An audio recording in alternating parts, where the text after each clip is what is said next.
اللہ کے پیارے نبی حضرت نوح علیہ السلام کو اللہ تبارک و تعالیٰ نے جس قوم کی طرف مبعوث کیا،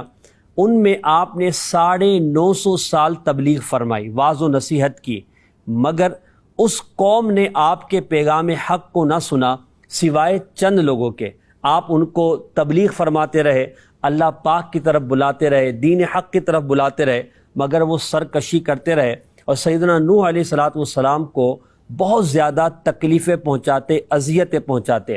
ان کا اذیتوں کا انداز یہ تھا کہ حضرت نوح علیہ السلام جب انہیں نیکی کی دعوت دیا کرتے تھے تو وہ حضرت نوح علیہ السلام پر اتنا زد و کوب کرتے، اتنا مارتے کہ آپ علیہ السلام اس کی وجہ سے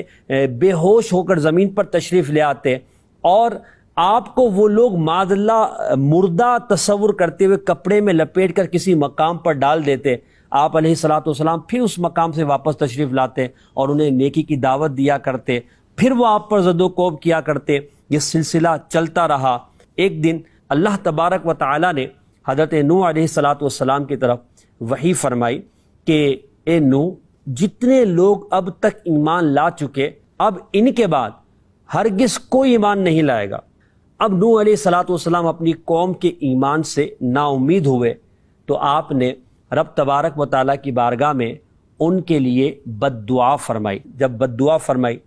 تو رب تبارک و تعالیٰ کی طرف سے حکم نازل ہوا کہ آپ ایک کشتی بنائیں۔ جب نوح علیہ السلام کشتی بنا کر فارغ ہو گئے تو اب نشانی جو بیان کی گئی تھی کہ طوفان کیسے آئے گا، طوفان کی ابتدا کیسے ہوگی، تو یہ بیان کیا گیا کہ اس تنور سے پانی ابلے گا۔ چنانچہ ایک دن صبح کے وقت اس پتھر کے تنور سے پانی ابلنا شروع ہو گیا تو آپ نے کشتی میں جانوروں اور انسانوں کو سوار کرنا شروع کر دیا۔ جب یہ سارے سوار ہو گئے پھر زوردار بارش شروع ہوئی اور 40 دن تک یہ بارش برستی رہی، اور پھر مزید کیا ہوا کہ زمین کے مختلف مقامات سے پانی کے چشمے پھوٹنے لگے اور ہر طرف پانی ابلنے لگا۔ آسمان سے بارش تھی، تنور سے پانی نکل رہا تھا، زمین سے پانی نکل رہا تھا، اور یہ پانی بڑھتا گیا،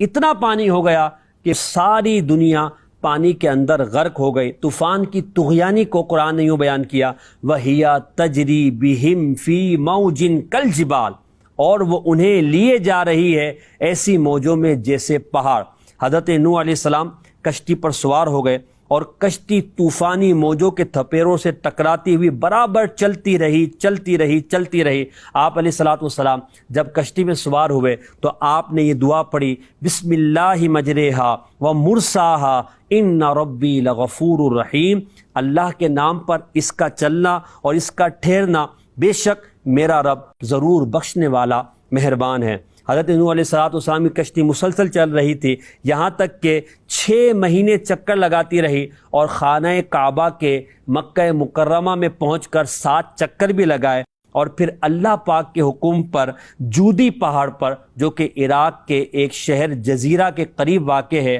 وہاں جا کر یہ کشتی ٹھہر گئی۔ روایت میں یہ بھی ہے کہ یہ کشتی وہاں کیوں ٹھہری؟ رب تبارک و تعالیٰ نے